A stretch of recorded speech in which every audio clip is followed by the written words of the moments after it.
InsyaAllah pada pagi ini seperti biasa kita akan sambung perbahasan dan perbincangan menggunakan kitab Al-Azkar. Kita masih bahagian kesimpulan, bahagian yang akhir daripada kitab ini.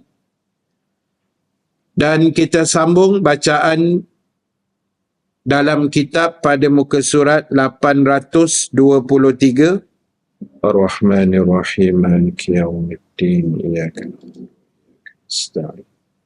Ihdinas siratal mustaqim, siratal ladzina an'amta 'alaihim, ghairil maghdubi 'alaihim waladdallin.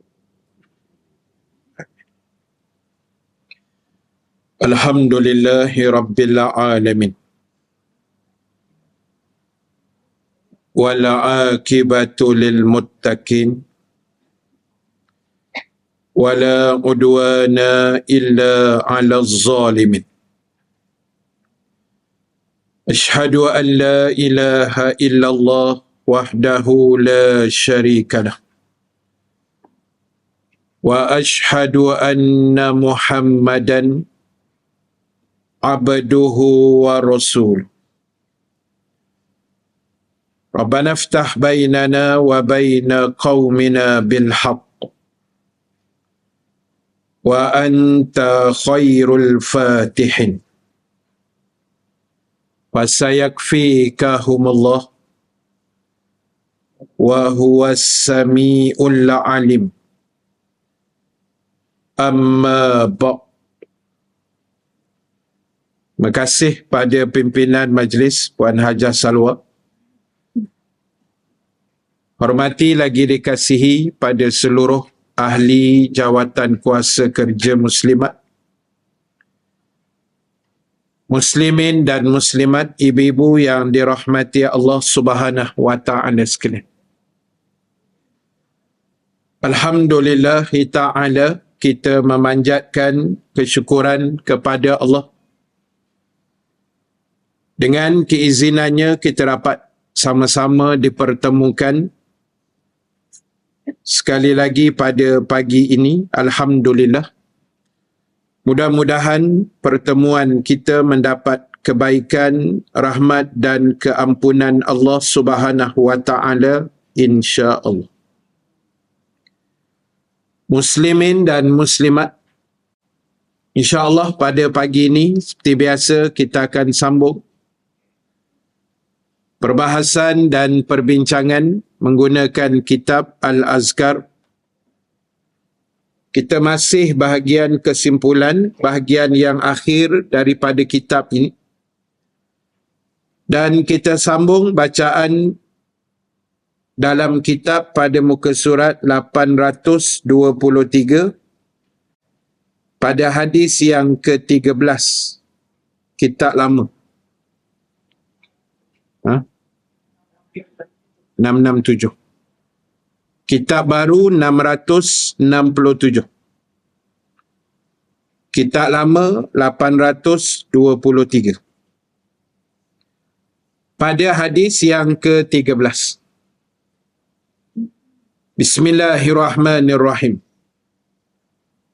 Daripada Ibnu Mas'ud ataupun namanya Abdullah bin Mas'ud radhiyallahu anhuma, ia berkata, telah bersabda Rasulullah sallallahu alaihi wasallam, la yahillu damu mri'in muslimin yashhadu an la ilaha illallah wa anni rasulullah illa bi ihda thalath. As-sayyib az-zani wan nafsi bin nafsi wat tariki li dinihi al-mufariki lil jama'. Hadis sahih Imam Bukhari dan Imam Muslim. Daripada Ibnu Mas'ud radhiyallahu anhu, ia berkata, telah bersabda Rasulullah sallallahu alaihi wasallam, tidak halal darah seorang Muslim yang mengucap dua kalimah syahadah. Bahawa tidak ada Tuhan yang selayaknya disembah kecuali Allah. Dan aku adalah utusan Allah. Kecuali ada salah satu daripada tiga golongan ini. Yang pertama, orang yang sudah pernah berkahwin dan dia melakukan zina. Yang kedua, membunuh seseorang. Yang kemudiannya dihukum bunuh. Dan orang yang menanggalkan agamanya lagi memisahkan diri dari jamaah Islam. Tuan-tuan, ibu-ibu yang dirahmati Allah sekalian. Pagi ini kita tengok hadis yang ke-13. Di mana dalam hadis ini Nabi SAW telah memberikan satu gambaran kepada kita. Iaitu bagi orang-orang yang mengucap dua kalimah syahadah. Yang bersaksi tidak ada Tuhan yang selayaknya disembah kecuali Allah Ta'ala semata-mata. Dan juga Nabi Muhammad itu adalah Rasul dan kekasih Allah.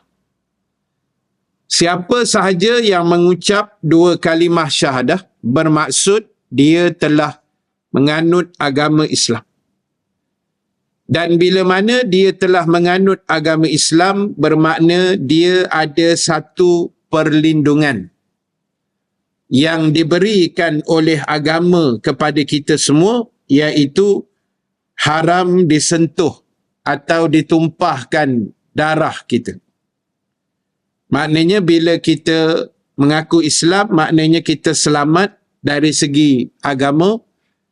Agama meletakkan satu garis panduan, tak boleh disentuh atau dibunuh atau ditumpahkan darah mana-mana orang Islam sewenang-wenangnya. Kecuali apabila seseorang Muslim itu melakukan salah satu di antara tiga perkara tadi. Yang pertama, dia panggil orang yang sudah berkahwin dan dia melakukan zina. As-sayyibuz zani makna orang yang dah kahwin tapi dia masih melakukan zina. So dari segi hukumnya, kalau kita baca dalam kitab fiqh, kita sebut tentang zina ni dia ada dua lah. Satu maknanya orang bujang yang berzina. Satu lagi dia sudah bernikah kahwin tetapi dia masih melakukan zina. Hukum Islam dia ada dua. Dua tu maksud dia dua hukum yang berbeza lah. Maknanya cukup saksi dia apa semua. Maka kalau orang bujang yang belum berkahwin, dia melakukan zina, maka dia disebat dengan 100 kali sebatan. Mi'ata jaldah. Dia belum kahwin, dia bujang. Lepas tu dia pergi berzina, maka dari segi hukum Islam lah. Hukum dunia ni tak usah kira lah, denda RM300 je. Ini cerita undang-undang Islam dia panggil hukum hudud. Maka sabit kesalahan, kemudian dipanggil cukup saksi, bukti, semua-semualah. Maka bila hakim jatuhkan hukum dia bersalah, maka dia kena sebat dengan 100 kali sebatan di bahagian belakang tubuh dia. Dan 100 kali sebatan ini kenapa mesti mi'ata jaldah 100 kali? Sebab dalam kajian yang dibuat, hanya dengan disebat 100 kali itu boleh mematikan kuman. Yang zina tu lah, kuman zina lah dia panggil. Saya pun tak tahu apa nama kuman tu. Tak ada nak hafal. Jadi, kuman zina je lah senang. Bila dia berzina tu, dia akan wujud satu kuman yang boleh bawa penyakit pada tubuh si penzina itu. Maka kalau dia bujang, nak mematikan kuman itu mesti dia sebat 100 kali. Sebat 99 kali tak mati kuman. Sebat 6 kali yang jadi hari ni pun lagi jauh lah panggang dari api. Jadi cerita dia mi'ata jaldah. Mesti disebat 100 kali. Dan mungkin kita timbul pula persoalan kan. Kalau 100 kali kena balun belakang Ustaz, hancur lebur badan kawan tu. Kita kena ingat dalam Islam ni dia ada kaedah merotan. Kaedah sebat dalam Islam bukan macam kita tengok warden penjara sebat tu. Kan ada buat demo kan. Dia sebat tu macam hayun kayu golf 16 lubang. Tu. Kan? Dia sebat dalam Islam ni kita kepit. Katalah kita kepit pembaris atau buku. Kita kepit kat celah ketiak ni. Lepas tu pegang rotan tu, kita pukul. Kalau jatuh apa yang kita kepit tu, dianggap pukulan tu tidak sah. Jadi, tak ada, kalau hayun macam tu memang jatuh lah kan. Buku ke apa yang kita kepit ni terlepas. Jadi, itu kaedah dia. Lepas tu dia ada saiz rotan. Jadi, pukul dia sikit je gitu. 100 kali. Pap, 100 kali. Settle.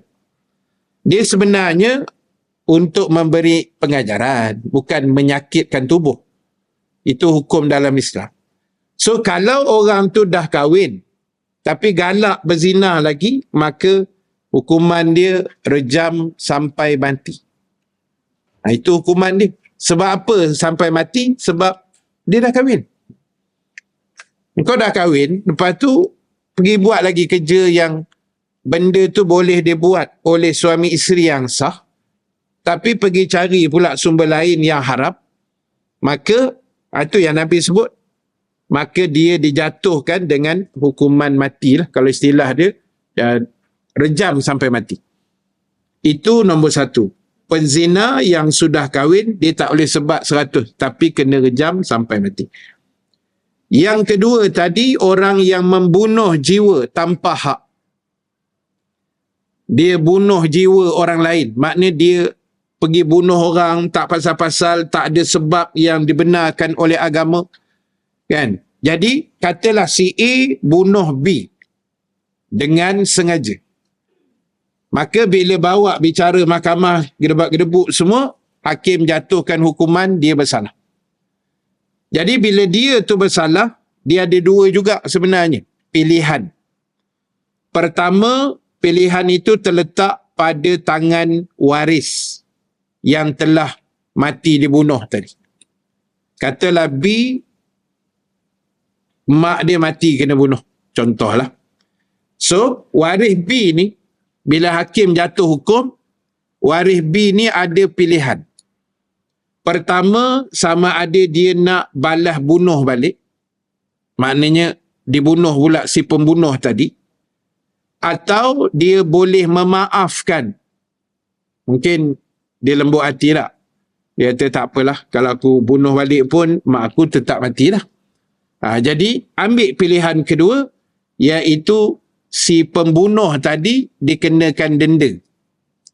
Dia kena bayar diat. Diat ni macam denda lah, sebab dia melakukan kesalahan membunuh tadi. Maka diat bagi pembunuh dalam Islam adalah dibayar 100 ekor unta. Seekor unta apa harga? 5 lah. 5,000 contoh lah. 5-10 ribu lah. Kali dengan 100. Kali sendirilah. Saya pun tak tahu apa. Saya matematik ni cukup makan je dulu. Jadi, itu hukuman dia. Jadi, kalau dia bunuh orang tanpa hak yang sepatutnya, maka dia pembunuh tadi boleh dijatuhkan hukuman bunuh juga. Itu nombor 2. Yang ketiga tadi dia panggil orang yang meninggalkan agamanya, iaitu murtad. Istilah agama sebut murtad. Dia Islam, lepas tu dia keluar daripada Islam. Istilahnya dia panggil murtad, keluar dari agama. Baik, bila kata murtad ni pula, kalau ikut pandangan Imam Syafi'i, berdasarkan satu hadis Nabi SAW, Nabi kata, man baddala dinahu faqtuluhu. Barang siapa yang menukar agamanya, yakni daripada Islam, dia convert kepada non-Muslim, keluar daripada ajaran Islam, dia murtad, maka kata Nabi, faqtuluhu, hendaklah ia dibunuh. Jadi Imam Syafi'i mengeluarkan ijtihad, pandangan fatwa dia, bagi orang yang sah, dia dah mengaku dia murtad. Katalah A, dia murtad, dia buat pengisytiharan dalam TikTok ke apa, dia kata aku dah keluar agama bla bla bla, dan bila kita pejabat agama panggil dia, dia mengaku sungguh lah, makna betul lah dia dah keluar agama. Jadi pandangan Imam Syafi'i, untuk tempoh 3 hari itu, dah dapat tahu, 3 hari kemudian bagi masa pada dia untuk dia bertaubat. Kena counselingkan dia lah masa 3 hari itu, beritahu apa faedah dia bila kamu duduk dalam Islam, apa akibatnya kalau keluar daripada Islam. Bagi tahu nasihat, ajak dia bertaubat, kembali pangkal jalan, begitu begini. Dan masuk hari keempat, kata Imam Syafi'i, kalau dia engkar juga, maka hukum dia bunuh. Dan bunuh dalam Islam ini, tuan-tuan, ibu-ibu sekalian, mesti dilakukan oleh pemerintah, bukan individu perseorangan. Bukan. Mesti yang buat tu pemerintah yang ada autoriti lah. Biasa pemerintah memang ada autoriti lah. Jadi hukum bunuh tu, cara yang betul dalam Islam adalah dipenggal lehernya, atau istilahnya pancung lah. Sebab dalam banyak-banyak sistem cara membunuh manusia ni, pancung atau penggal leher itu yang paling cepat matinya. Kurang seksaan dia lah, kan? Kurang dia punya kesakitan ke azab, wallahu ta'ala alam, tapi itulah kajian yang dibuat. Sebab itu dalam agama, kaedah dia begitu. Jadi untuk kita hari ni, yang nombor 3 tadi, jangan na'udzubillah min zalik lah. Kita jaga agama kita dengan baik. Sebab hari ni kadang-kadang kita tengok umat Islam hari ni, dia mengaku dia Islam, tapi kadang-kadang dari sudut agama dia tidak mengambil berat, dia tidak bersungguh, dia tidak ada kesungguhan untuk mempertahankan agama dalam diri dia. Saya sebut dah banyak tempat, ibu-ibu sekalian, 2-3 bulan yang Allah hadiahkan kita, Rejab, Syakban, Ramadan nanti insya-Allah. Ini 3 bulan ni bulan proses penyucian jiwa. Bulan untuk kita semua muhasabah diri, baiki diri, check and balance, tengok balik ibadah kita, akhlak kita, tingkah laku kita, gaya bahasa kita, tutur bicara kita. Sebab ini ada kaitan dengan agama, iaitu persoalan akhlak. Macam Hajar Salwa sebut tadilah, pasal duduk depan belakang tadi tu, itu melibatkan akhlak. Jadi sebab itu, akhlak ni dia panggil satu benda yang menjadi bonus dalam Islam. Satu orang perempuan, muka comel. Jangan senyum lu. Bawa tenang, relax. Ambil nafas lu. Cepat benar kita ni terasa ni. Kan? Satu orang perempuan, muka dia comel, cantik, elok tak? Tapi akhlak tadi. Berbanding satu orang perempuan, comel, cantik, elok dan berakhlak mulia. Itu satu bonus untuk dia. Jadi sebab itu akhlak ni benda utama, yang itulah antara tujuan besar Allah kirimkan Nabi kepada kita. Sebab Nabi pernah beritahu, sesungguhnya aku diutuskan Allah untuk baiki, kemaskinikan, repair balik akhlak manusia. Jadi tuan-tuan, ibu-ibu sekalian, 3 bulan ni kita kemaskinikan baik-baik. Sama-samalah kan. Sebab kita nak kalau boleh masuk Ramadan kali ni, insya-Allah biiznillah, dengan kemasukan yang betul-betul bersedia. Dari semua sudut. Fizikalnya, mentalnya, akhlaknya, ilmunya yang paling penting. Ilmu tu paling penting. Kan? Kita nak tahu puasa kita macam mana, batal dia macam mana, makruh dia apa, sunat dia apa dah. Rukun puasa apa. Semua ni kena semak sekarang.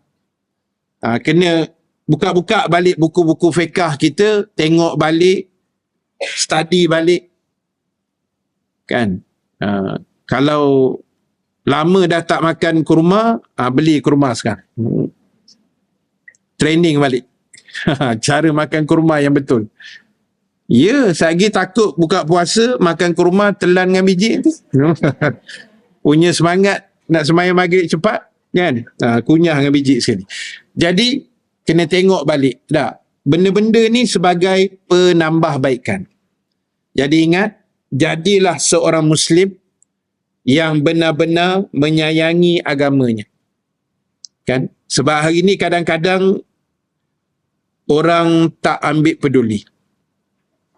Cakap-cakap ustaz, ustazah, asatizah, ulama', orang-orang alim kat Malaysia ni, termasuk para mufti, orang dah tak peduli.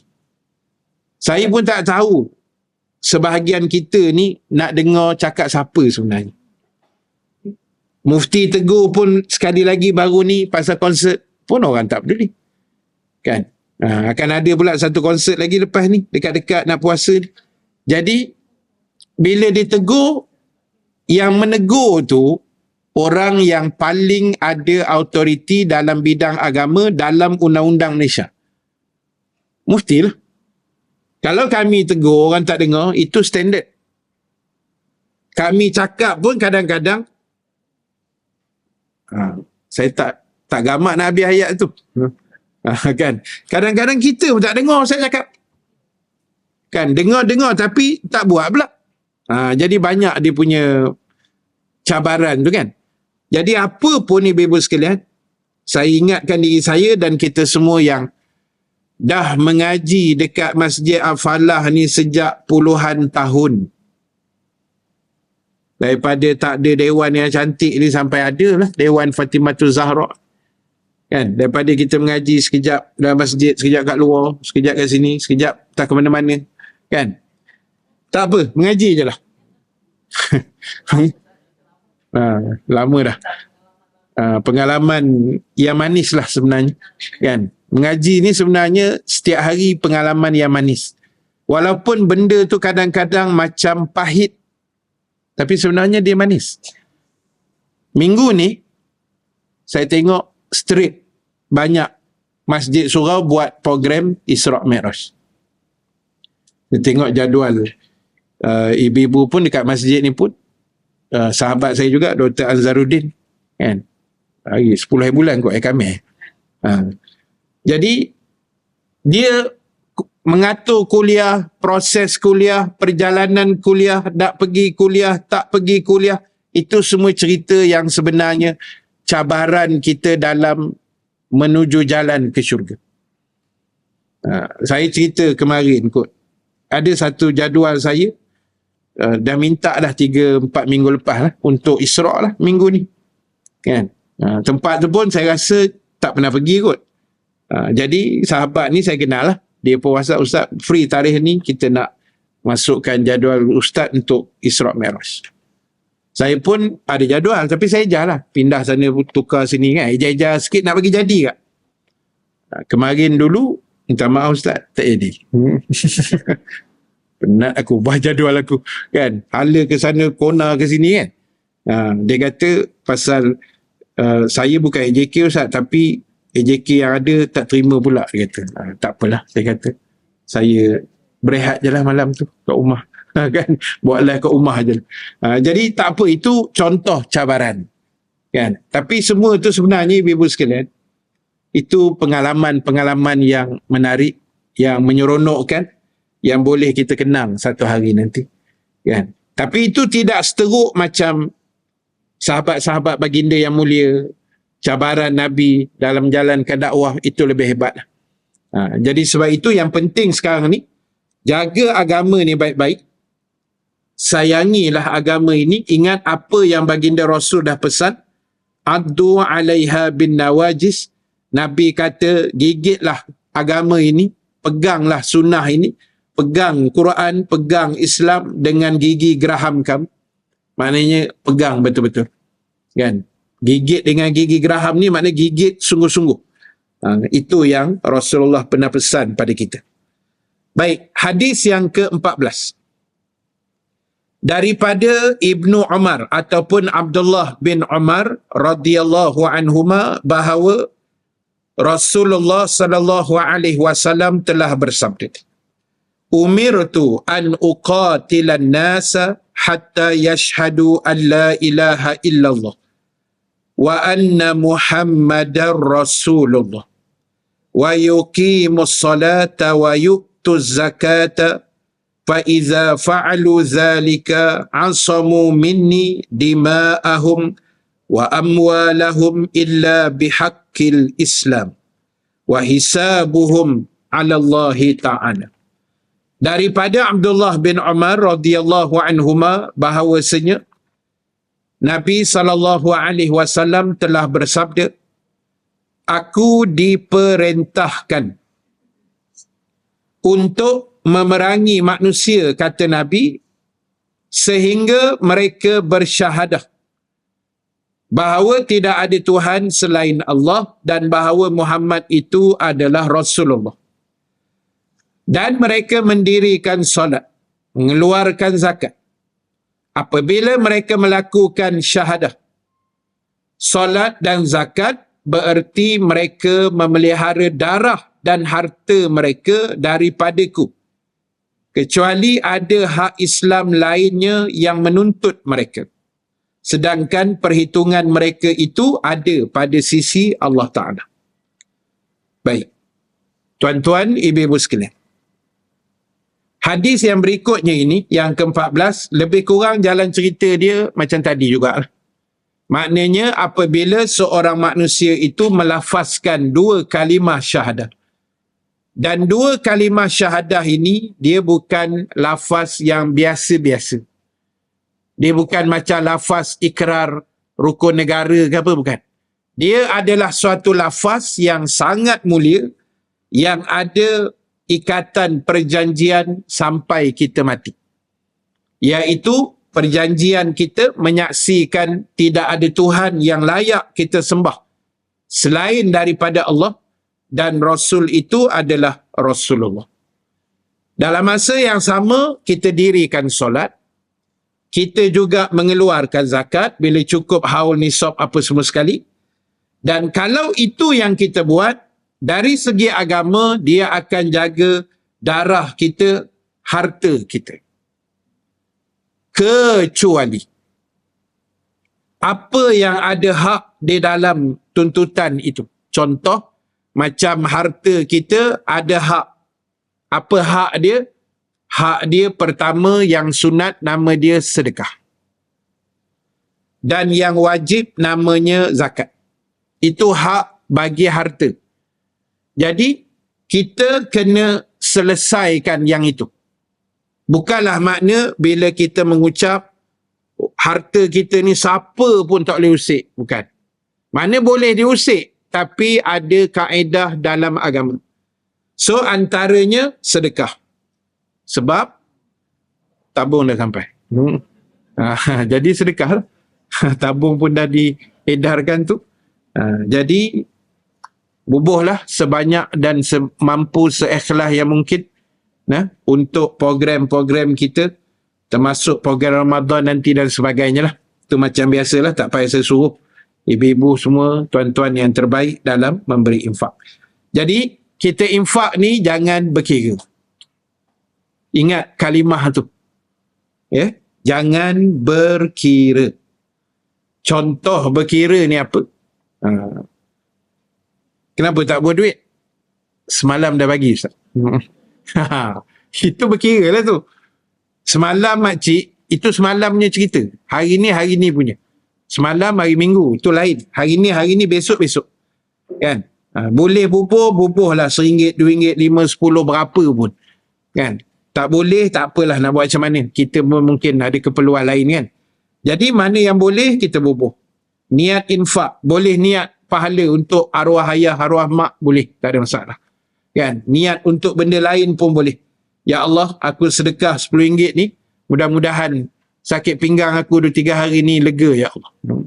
Dah 2-3 hari sakit pinggang, contoh kan. Kita niat sedekah tu, mudah-mudahan Allah lenyapkan sakit pinggang. Boleh? Tak ada masalah. Kan? Jadi, itu nama dia sunat sedekah atau infak atau belanja atau wakaf atau apa saja yang sama maksud dengan ni. Satu lagi hak harta yang kita kena selesaikan ialah zakat lah. Itu bagi yang cukup haulnya, nisab apa semua sekali, yang itu mesti kita kena selesaikan. Dan yang bakinya Nabi kata itu terserah pada perhitungan yang akan dibuat oleh Allah Subhanahu wa taala.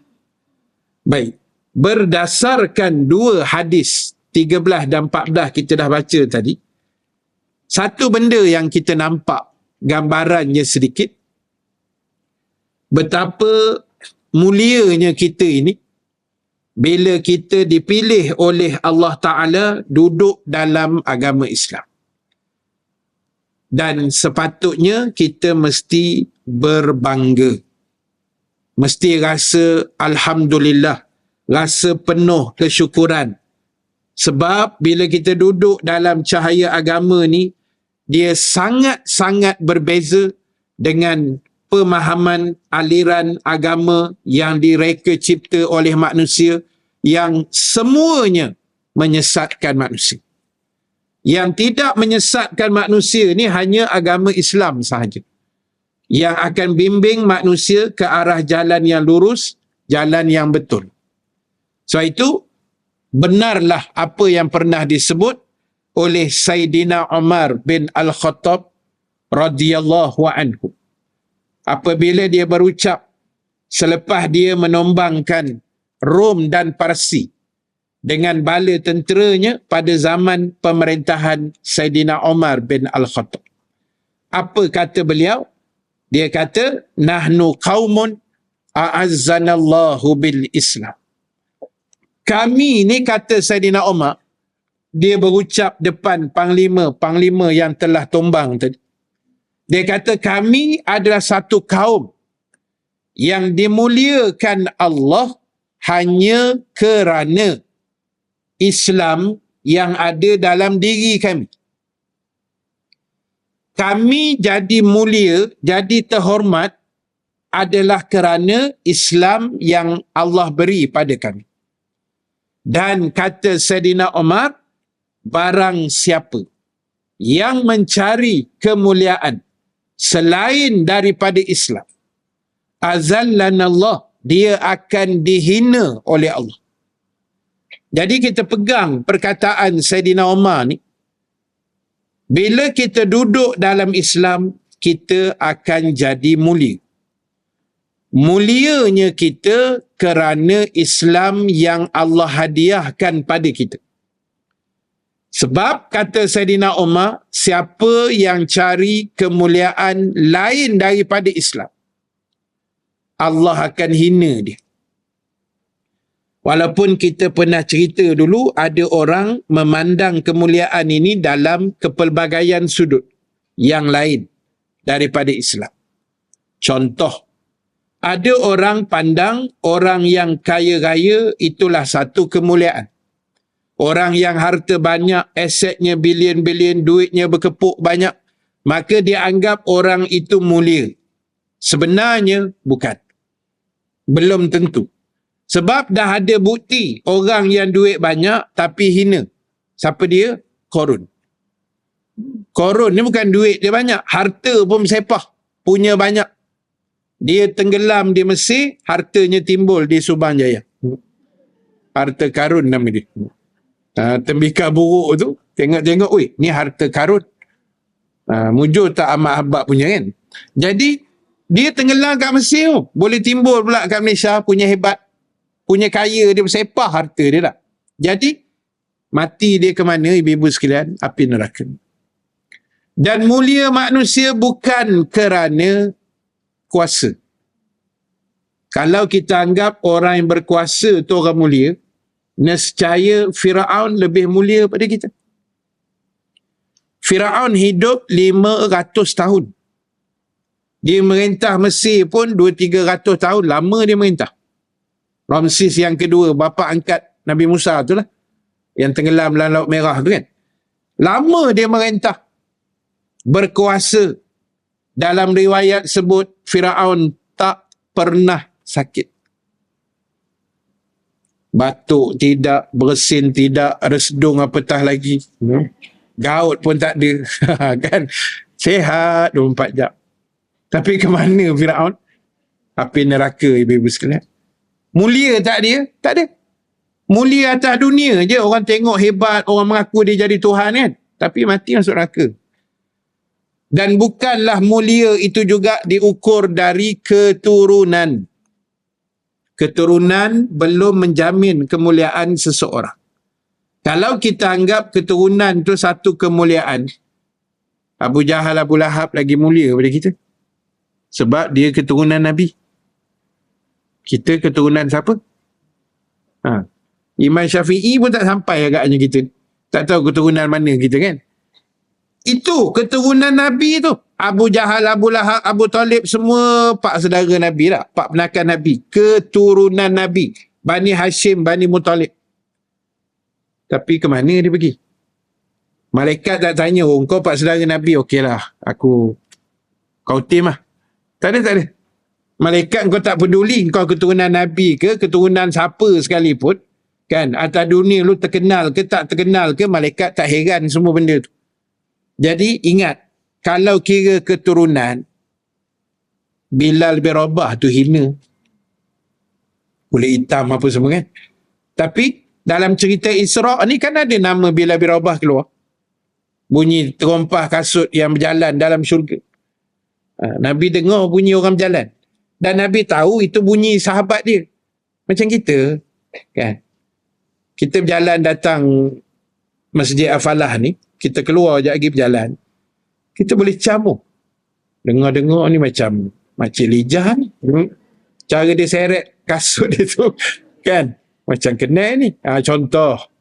Kan? Jadi Nabi pun masuk syurga dengar geltung-geltang bunyi orang berjalan. Bunyi tapak. Tap. Nabi kata, aku macam biasa dengar bunyi ni. Tanya Jibril. Jibril kata, sahabat kamu, Bilal bin Rabah. Kan? Bilal bin Rabah masa Jibril cakap tu, sahabat kamu yang empunya bunyi tapak kaki ni, nama dia Bilal bin Rabah. Masa dia sebut Bilal bin Rabah, Bilal masih hidup. Ada kat Mekah masa tu. Sebagai satu signal awal, Bilal akan masuk syurga. Bilal itu ahli syurga. Itu satu kemuliaan walaupun fizikal dia hitam legam, orang Afrika dan sebagainya kan.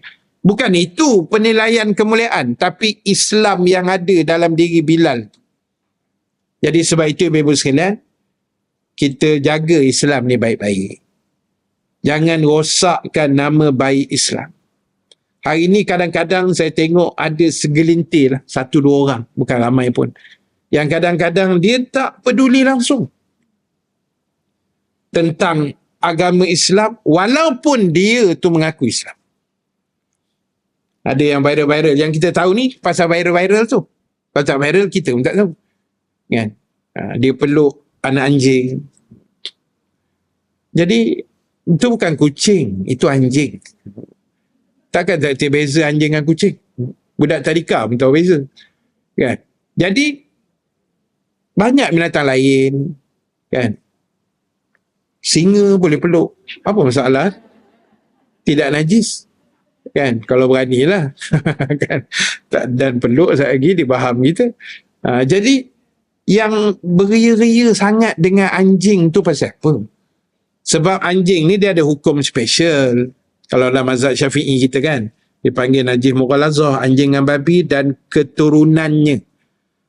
Keturunan tu dia panggil ambi lah. Anjing campur babi, ambi. Itu keturunan dia. Anjing kahwin dengan babi dapat anak nama ambi lah kan, ataupun jengbi ke, contoh gitulah. Jadi itu ada hukum special, bukan boleh main peluk-peluk. Kalau saya nak bela boleh Ustaz, boleh bela tapi bersyarat. Pertama, untuk jaga kebun. Kita ada ladang sawit ke, ada ladang duyan, kebun duyan, ada kebun, ada estate yang kita nak kena jaga dengan besar, takut orang ambil curi buah ke apa, boleh bela anjing kan. Ataupun jaga rumah. Jaga rumah boleh. Dengan syarat rumah kita tu memang harta banyak lah. Betul. Yang ibu-ibu senyum pasal apa? Saya cakap betul. Kan? Kalau rumah kita ada apa tu? Gold bar besar meja. Ataupun duit cash 13 juta. Tak apa. Beli anjing. Tapi ada syarat. Kalau duit cash RM13 tak payahlah beli anjing. Buat malu kat anjing je. Kan, anjing pun tengok kita satu macam ni, apa benda makcik ni duit RM13 suruh aku jaga apa hal kan. 13 juta tak apa dah. Jadi ada syarat, kena letak luar, ada penjagaan, dia tak boleh masuk dalam berselimut sekali, tidur sekatil, mana boleh macam tu. Peluk-peluk bagai tak boleh. Itu suruh mengaji tak nak. Ini yang merosakkan nama baik Islam. Tu belum cerita yang tak tutup aurat, orang tegur, menjawab pula. Kan? Saya pun, husband tak pernah tegur pun. Yalah, husband dia tak tegur, tu dia punya pasal lah. Tapi kita kena tegur. Kan? Bila kita dah tegur, tak ikut, tu kau punya pasal lah. Itu je lah. Kan? Kita tegur ni sebab apa, ibu-ibu sekalian? Sebab sayang. Itu je. Sebab kita sayang pada orang Islam yang lain. Sebab itulah kita ambil pendekatan menegur dengan cara yang paling hikmah. Itu agama ajar. Kita nak tegur orang pun bukan sebarangan kan. Dia akan ada kaedah juga. Jadi bila ditegur dengan cara hikmah ni, dia tak dengar juga, tu kau punya pasal. Kan? Orang dah tegur. Tegur sebab sayang. Sebab tak nak besok dalam kubur kena seksa ke, besok masuk neraka ke. Tak nak benda tu. Walaupun kita pun tak tahu nasib kita macam mana. Tapi kita cuba sama-sama memperbaiki, menasihati. Orang tegur sebab sayang. Kalau orang menyampah dengan kita, orang tak mau tegur, lantak kau lah, kau nak tukang terbalik, kau masuk neraka, biarlah. Tapi sebab agama tak ajar kita berlepas tangan macam tu. Agama ajar kita mesti ada rasa sensitivity. Al-muslimu kal-muslim, al-muslimun kal-bunyanul wahid. Orang Islam dengan orang Islam yang lain ibarat seperti satu bangunan. Kan? Ada yang jadi lantai, ada yang jadi tiang, ada yang jadi sendi dia, ada yang jadi bumbung. Jadi kita ni ada link sesama kita. Bak kata Nabi, ibarat macam kalau kamu ditimpa dengan demam, seluruh anggota tubuh terasa sakit. Macam itulah orang Islam yang kena tembak dekat Palestin. Kenapa kita pula susah hati kat sini? Kan? Pasal link tu ada. Seperti satu binaan. Seperti satu anggota kepada anggota tubuh yang lain. Sebab itu kita rasa simpati, kita boykot, kita buat itu, buat ini, kutip derma, macam-macam. Kan? Solidariti sebab apa? Sebab jiwa kita tadi tu ada perasaan. Rasa simpati, rasa sedih, rasa terkilan, kita nak tolong, cara lain tak dapat, inilah yang kita boleh. Kita pun istighfar pada Tuhan. Itu baru betul. Kan? Ini bila orang tegur, dia kata ustaz pun tak tahu mana ustaz. Ustaz pun tak tahu syurga ke neraka lagi. Tak payah sibuk ustaz. Kubur pun masing-masing ustaz. Kan? Jadi, kadang-kadang penat. Tapi dakwah ni dia tak ada istilah penat. Kan? Sebab Rasulullah pun dulu sampai mati Nabi dakwah. Kan? Jadi kita ni kalau penat-penat sikit tu kita telan aja lah. Kan? Yang penting kerja dakwah kita jalan. Usaha agama ni kita buat. Buatlah setakat mana ibu-ibu, tuan-tuan boleh buat. Boleh ajak orang datang kuliah, kita ajak. Dengar istilah dia, mengajak dan memberitahu. Bukan kita paksa orang tu datang. Ajak je. Kan? WhatsApp ke dia. Poster. Isra' Mi'raj 10 hari bulan. Dia pun jawab, insya-Allah. Kita pun balas balik. Jangan insya-Allah aje. Menggarang betul kita ni. Kan? Jangan insya-Allah aje. Datanglah. Awak tu dah lama tak datang. Dah dia pula kena ceramah Isra' dulu dengan kita kan. Jadi jangan gitu. Kita hantar poster je. Bila dia jawab insya-Allah, kita jawab insya-Allah nanti kita jumpa ya. Macam tu. Dah, itu je, bukan suruh paksa orang pergi, bukan. 6.45 tak nampak batang hidung. Kita pergi rumah dia. Kalau ceng kan.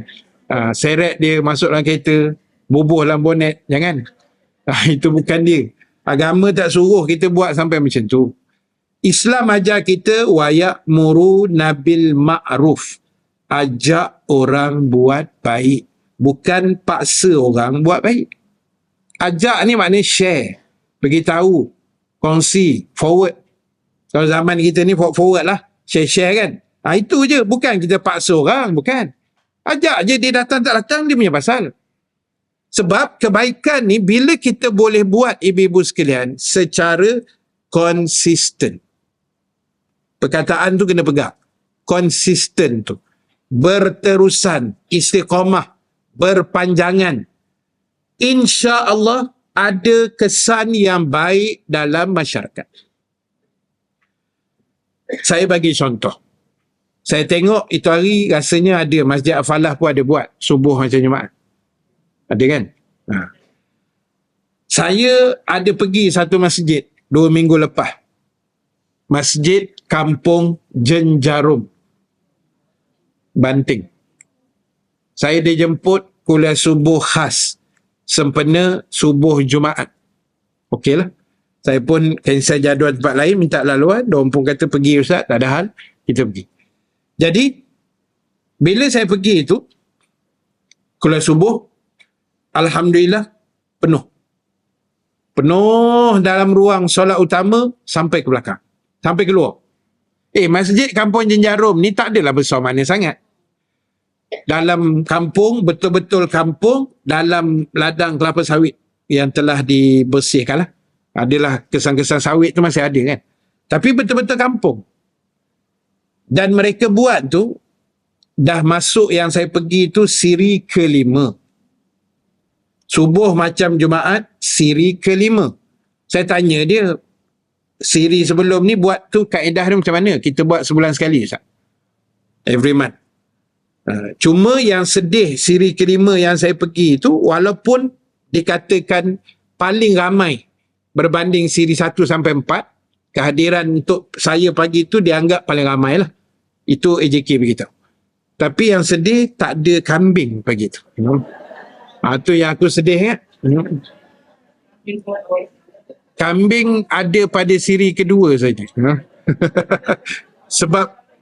Sebab masa tu ada orang sponsor siri kedua. Siri ke-5 tak ada pula orang nak bunyi-bunyi kambing masa tu. Malah kaya kambing Alhamdulillah. Sedap. Jadi tak apalah, itu cerita terkedarah je, tak ada apa pun kan. Geram lah masa tak ada. Jadi yang sonok tu dia buat macam-macam aktiviti lah. Cabutan bertuah semua kan. Walaupun saya memang semua hidup jarang dapat cabutan bertuah tu. Saya punya nombor tu saya letak atas meja ni. Saya tunggu sampai habis. Okay. Sama lah. Dia memang jarang. Baru ni, hari Sabtu 2 hari lepas, graduasi anak yang kecil, pakai hudin. Sama tak? Masa pendaftaran, Ustaz cabut. Jenuh gaul. Ayat kursi semua keluar tak? Buka-buka kosong. Tak ada. Kan? Memang ditakdirkan macam tu lah. Rezeki tak ada nak macam mana nak. Bukan rezeki kita. Tapi yang syok tu masa kita dah duduk dalam auditorium tu, tengok orang sebelah nampak besar tulis cabutan bertuah. Geram pula aku tengok orang sebelah dapat. Kan? Jadi itu rezeki lah. Jadi cuma poin saya tadi yang Masjid Jenjarum tu, dia dah buat 5 siri. Mungkin bulan ni yang ke-6 kot, saya tak tahulah, dia panggil ustaz lain. Tapi dia kata, ustaz, kesan, saya tanya, apa kesan buat bersiri? Dia kata ada kesan. Kesan dia, kehadiran tu nampak peningkatan. Walaupun besok tu tak adalah penuh macam mana hari tu kan. Standard lah. Jadi, tapi peningkatan tu ada ustaz. Remaja yang tak berapa ramai sekarang pun dah mula ramai. Dia ada kesan kalau kita buat istiqamah. Sebab apa pun yang namanya peningkatan ke arah yang lebih baik itu memang sukar dan memakan masa. Sebab nama pun peningkatan. Dia kena pening dulu. Baru boleh naik ke atas tu. Kan? Peningkatan. Dia kena pening dulu. Serabut kepala otak mikir macam mana jalan dia. Lepas tu baru dapat hasil dia. Kan? Dia bukan sekali buat besok tu istiqamah sampai kiamat masjid kita penuh. Tak ada. Dia mesti ada cabaran dia. Kan? Jadi yang penting buat saja. Macam ibu-ibu lah buat kuliah duha kat sini hari-hari. Jalan. Buat je. Kan? Orang datang, tak datang, banyak mana, sekerat orang ke apa ke itu ke ini. Jalan je. Yang penting ustaz tu datang, ustazah tu datang lah. Kita, biasalah on off macam tu lah. Masing-masing ada kerja, ada urusan kan, macam-macam. Jadi, yang penting jalan. Kesan dia insya-Allah ada. Ibu-ibu jangan risau. Kan? Kesan dia mesti ada punya. InsyaAllah. Saya dah banyak juga pengalaman ke arah benda tu. Bila kita hari-hari buat live macam ni, kan, tak kira lah di rumah, di masjid mana pun saya akan buat, dia ada kesan. Dia ada kesan, ibu-ibu sekalian. Kan, bila kita tak buat, orang mengamuk. Netizen mengamuk. Kan, dia kata, ustaz tak ada live ke hari ni? Tak ada baca al-Mulk ke malam ni? Dia tak tahu ustaz dah berangkak balik rumah. Dia nak live al-Mulk juga. Kan. Jadi, saya kata dahsyat tu diorang ni. Kadang-kadang saya tak buat pun. Macam mana tadi pun tak larat kan. Tak dan balik lewat sikit. Tak buat lah. Saya kata malam ni tak ada, baca sendiri je lah. Kan? Selalu kita update gitu je. Tapi bila konsisten, itu kesan dia. Orang tunggu. Orang akan tercari-cari. Kan? Orang akan macam-macam. Berubah. Dia dah jadi. Ada saya baca satu tu. Terharu jugalah. Dia kata masa COVID dulu, dia kata masa sebelum saya buat TikTok, masa tu FB kan, Facebook. Dia kata dulu ustaz rajin buat live dalam Facebook, hari-hari baca Yasin. Subuh-subuh kan saya buat baca Yasin. Dan zaman COVID kan, mana ada kuliah kan. Jadi kita buat Yasin, si Yasinnya setiap pagi. Mendoakan COVID lah apa. Jadi dia kata, sekarang ni saya dah tak jumpa dah ustaz dekat Facebook, dia kata. Itu satu hal lah. Sebab saya dah memang tak ada dah kat Facebook. Ada akaun tapi dah kurang live kat situ. Sebab situ nak dapat 10 orang pun rasa nak menangis rasanya. Nak boleh 10 orang tengok live kita masa dalam FB sekarang ni. Susah nak dapat. Saya pun tak tahu kenapa. Banyak orang lagi ke TikTok kot kan. Tapi kalau TikTok 400-500 tu senang-senang je dapat. Kan? Jadi kita cari yang lebih besar dia punya ni lah. Kan? Kesan dia tu. Cuma yang sahabat tadi tu cakap, saya dah tak nampak dah ustaz dekat Facebook, dia kata. Tapi, apa yang ustaz buat dulu, saya masih amalkan sampai hari ni. Itu yang kita rasa, Alhamdulillah, sonok gitu kan. Tumpang pahala sikit, mudah-mudahan dapat. Dia kata, maknanya Yasin tu dia amal setiap pagi. Kesan daripada yang kita buat zaman COVID tu, hari-hari buat live Yasin. Walaupun dia dah tak jumpa dah saya punya live dekat Facebook, tapi dia masih buat. Itu kesan dia. Jadi kita beramal dan menyebarkan kebaikan ni, tuan-tuan ibu-ibu sekalian, dia jangan kecewa. Jangan putus asa. Kan? Buat-buat program, 14 orang je datang. Jangan kecewa. Sebab yang bagi orang datang ni Allah, bukan kita. Kita buat program Isra' nanti. Kan? Masjid kita buat, pasang banner ceruk tu, tampal kat roundabout, iklan satu grup, semua grup kita tebar lah. Tahu-tahu hari tu je lebat. Yang datang JK je. Kan? Punyalah furah gila. Tapi tak boleh furah sebenarnya. Sebab Allah yang mengizinkan benda tu berlaku.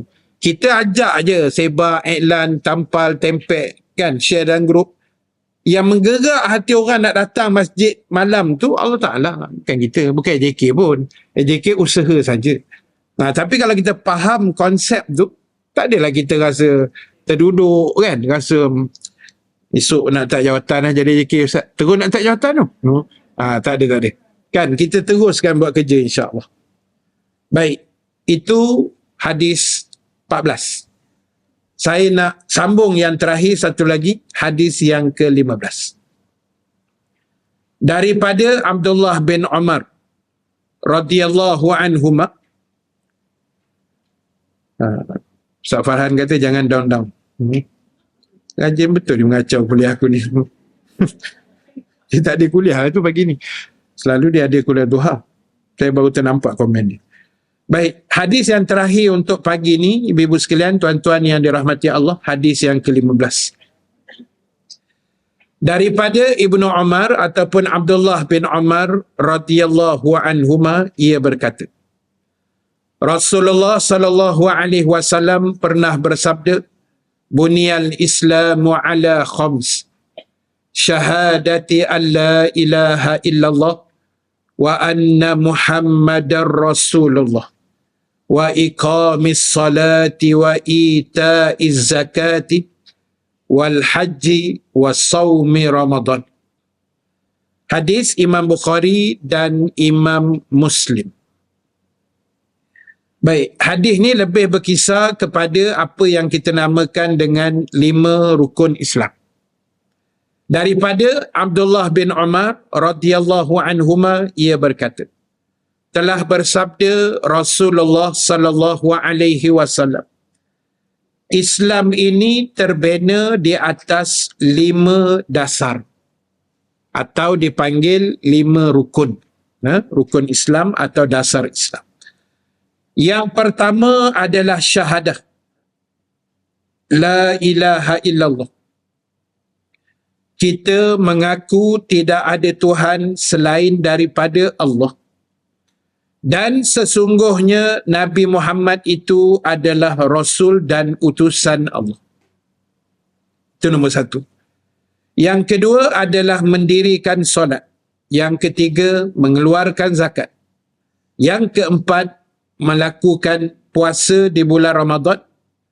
Dan yang kelima, menunaikan haji bagi yang berkemampuan. Walaupun situ ada terbalik-terbalik sikit lah, sebab dia ada banyak riwayat. Baik, jadi 5 rukun agama atau rukun Islam ini kita kena kawal selia dengan sebaik mungkin. Pertama tadi, 2 kalimah syahadah kita kena pelihara dengan sebaik-baiknya. Maksud dia jaga tingkah laku, jaga perbuatan daripada perkara yang mungkin boleh merosakkan iman dan akidah kita. Kan? Sebab itu kalau kita sahaja duduk, kita pun mengucap 2 kalimah syahadah, boleh, tak ada masalah. Bukan bermaksud kita baru masuk Islam, bukan. Itu dia panggil renew. Memperbaharui. Kan? Mana tahu ada perbuatan kita sebelum-sebelum ni yang kita tak perasan, kita tak sedar, telah melanggari akidah kita, telah jadi rosak ke, terpesong ke apa, na'udzubillah min zalik. Jadi boleh je, tak ada masalah pun. Sebab kalimah syahadah ni adalah kita punya aku janji dengan Allah dan Rasul.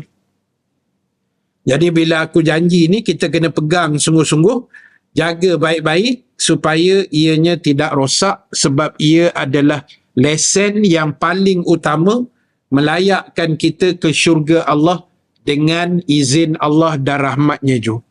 Itu kena jaga baik-baik. Itu asasnya. Kemudian yang kedua tadi, mendirikan solat. Jadi solat ni kita tahulah, solat ni benda yang fardu, benda yang dituntut, wajib kena buat, solat fardu yang 5, dan ditambah dengan sembahyang sunat yang lain. Baik, itu kalau kita tengok baru ni ada video viral yang disebut Isyak 17 rakaat tu, yang Bangla ke siapa tu kan, Rohiyah ke Bangla tu. Sebenarnya dia sebut tu betul lah tu. Dia sebut tu sebenarnya berdasarkan dia punya mazhab Hanafi. Dia sebut tu sebab dia campur dengan sunat-sunat qabliyah ba'diyah. Sunat rawatib sebelum selepas tu. Kan? Macam dia kata Zuhur 12 rakaat. Betul lah tu. 4 sebelum, 4 selepas, 4 Zuhur. 4 ke 3, 12. Kita mengaji tak habis, gelakkan dia. Apalah di Bangla ni tak reti. Kau tu yang tak reti. Kan? Kita yang mengaji tak habis. Jadi sebab itu kita tengok video tu jangan cepat kita hukum. Semak dulu. Pasal apa dia kata 13? Pasal apa dia kata 12? Kan? Maghrib dia kata 5. Kita dengar 3 je, pasal apa 5 pula ni? Kan? Dia ada ba'diyah 2 tu. Jadi 5. Jadi sebab itu contoh dia gitu. Maknanya apa pun sebagai Muslim jangan tinggal solat. Apa gaya keadaan situasi wajib kita jaga solat dengan baik. Kemudian menunaikan zakat. Maknanya cukup haul nisab, ada harta yang nak dikeluarkan zakat, kita bayarlah. Dan kemudian berpuasa di bulan Ramadan. Ramadan ni kita kena seronok lah. Kan? Kita kena happy. Kita kena seronok dengan kehadiran Ramadan ni. Sebab apa tuan-tuan ibu-ibu sekalian? Sebab Ramadan ni adalah dianggap kekasih oleh Saidina Umar bin Al-Khattab radhiyallahu anhu. Saidina Umar termasuk sahabat lain sebulan 2 Ramadan dah bercakap. Kan? Start bulan Rejab dah bercakap dah. Jumpa kawan-kawan je, jumpa sahabat lain bagi tahu. Jangan lupa ni, Ramadan sebulan lebih. Diingatkan Ramadan. Dan makin hari wajah Saidina Umar ni makin ceria. Makin seronok. Makin berseri-seri wajah dia. Kan? Bila orang tanya pasal apa seronok Ramadan nak masuk. Sebab Saidina Umar kata Ramadan ni aku anggap macam kekasih aku lah. Dan kekasih aku ni pula datang setahun sekali. Jadi bayangkan perasaan kamu bila kekasih yang kamu jumpa tu setahun sekali. Dengar-dengar dia nak balik dah naik flight minggu depan. Mestilah kita excited lah. Dah lama tak jumpa. 11 bulan tak jumpa. Dan bila dia nak pergi ujung-ujung Ramadan tu jadi sedih. Pasal kekasih aku nak berlalu pergi. Dan aku tak pasti lagi tahun berikutnya jumpa ke tidak. Itu Saidina Umar punya pegangan. Kita terbalik. Ramadan datang sedih. Sedih muka 13 Mei je kan. Sedih yang pak. Kan? Ramadan nak pergi dia punya seronok tu lah. Kan? Mengalah hantu raya tu. Dia punya suka nak beraya tu. Bukan salah nak beraya. Tapi mesti ada rasa sedih Ramadan nak pergi. Ini sedih Ramadan nak datang di tengah kira. Oh lagi 35 hari Ustaz. Habislah kita. Apa yang habis? Dia kata tak boleh makan siang Ustaz. Ya, siang je tak boleh makan. Malam yang kita makan tu mengalah hantu raya. Kita makan malam tu. Hari pertama puasa je tengok.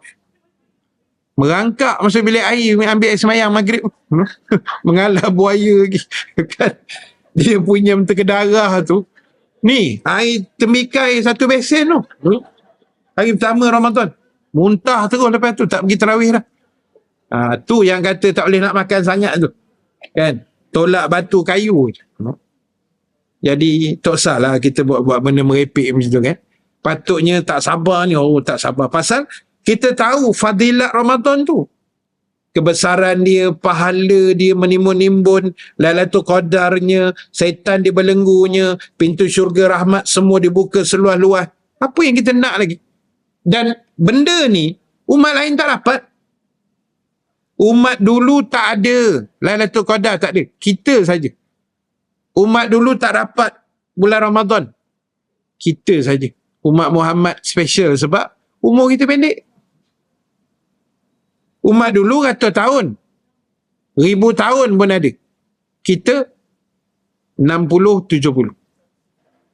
Baina sittina wa sab'in. Kan? Kadang-kadang sampai tempoh tu. Siapa yang saya dah sebut tadi tu, 60-70 tu, tak payah angkat tangan lah. Saya tengok muka, saya tahu dah. Kan? Tak payah angkat tangan. Jangan angkat. Saya sebut tak habis lagi. Saya nak sebut gini, siapa yang dah duduk dalam lingkungan sitin wasaba'in tadi, 60 ke 70 tu, berjaga-jagalah. Itu maksud saya. Kan? Siapa yang belum sampai, jangan selesa sangat. Saya lambat lagi, 10 tahun lagi. Belum tentu tak? Ataupun siapa yang dah lepas tu, Alhamdulillah, itu bonus. Sebab mati ni dia tak ada syarat. Dia tak ada syarat sakit. Tak ada. Kalau syarat sakit mati, ramai dah orang kat hospital tu mati. Sebab sakit. Tapi ada je orang sihat mati. Sebab mati tu syarat dia bukan sakit, baru nak mati. Berlambak orang sakit, tak mati-mati pun. 3 kali baca Yasin hidup balik. Kan? Elok je. Koma dah berapa bulan dah. Kan? Baca Yasin tak tegak lagi orang tua ni. Baca kali ke-9 baca tegak dia. Elok je. Lapar lah katanya. 6 bulan tak makan. Kan? Jadi tuan-tuan ibu-ibu sekalian, dia bukan syarat dia sakit baru mati. Bukan syarat dia tua baru mati. Ada orang tua tak mati-mati. Bukti dia ada dalam ni. Betul lah. Yang ibu-ibu macam tiba-tiba bela pula pasal apa kan? Ibu-ibu semua ni kan hidup lagi. Tak, sekarang ni ibu-ibu hidup kan? Dah macam tak puas hati je saya cakap, kenapa? Kan? Ni saya percaya ibu-ibu semua tuan-tuan nampak gaya tu macam hidup lagi lah. Kan? Jadi kita ni bukan syarat tua baru mati, orang muda baru mati.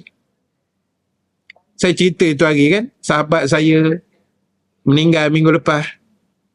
Rakan serumah saya mula-mula sampai Mesir tu. Kami sampai Mesir dulu tahun 93. Lepas tu duduk satu rumah 6 orang, persatuan pelajar susun. Setiap rumah tu tak boleh satu negeri yang sama. Tak boleh asobiah satu negeri, kena campur. Kan? Sebab student baru lepas 2-3 tahun tu nak pindah duduk sekali, suka hatilah. Jadi tahun pertama tu saya duduk 2 Selangor, saya Selangor, 2 Perak, 2 Kedah. Campur. Yang meninggal baru ni geng Kedah tu, Haji Sofi. Dia duduk Johor, Skudai. Sehat ibu-ibu sekalian. Sehat walafiat. Tak ada apa. Tiba-tiba stroke 2 hari, lepas tu meninggal. 50. Terbocor pula rahsia umur saya. Sebab sama umur. Kan lebih kurang sama lah. Yalah, walaupun ibu tengok saya macam 25 kan. Tapi sudah 50 dah. Kan? Jadi itulah kematian. Sampai terbatuk dengan saya 25. Itulah kematian. Dia bukan ke umur ke, kau mengaji Azhar ke, tak mengaji Azhar ke, mati-mati lah. Tapi Alhamdulillah kita ni masih hidup, jadi gunalah nikmat tu.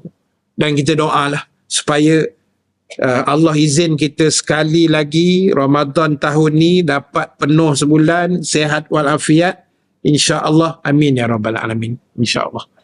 Baik, itu nombor 4. Maknanya ibadah puasa di bulan Ramadan. Kita jaga elok-elok. Biar kali ni Ramadan yang the best lah untuk kita insyaAllah.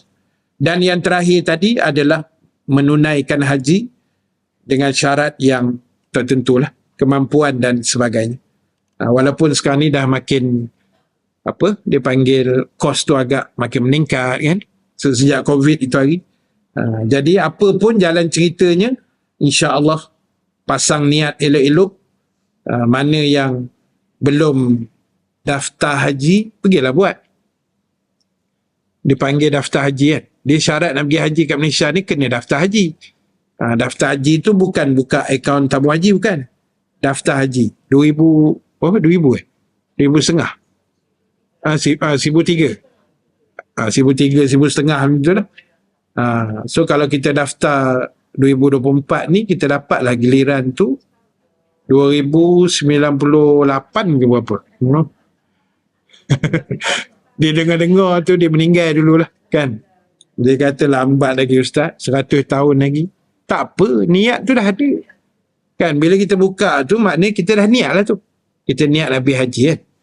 Dia bukan mesti pergi ikut giliran 2098 tu kan. Kan kita boleh pergi awal dengan cara Longgok-longgok duit lebih sikit, pergi dengan swasta. Boleh je. Ya. Dan pergi dengan swasta, saya dah beritahu banyak kali. Bukan potong queue Bukan. Jangan kata, oh kita pergi haji dengan swasta ni berdosa Ustaz. Sebab kita potong queue. Bukan.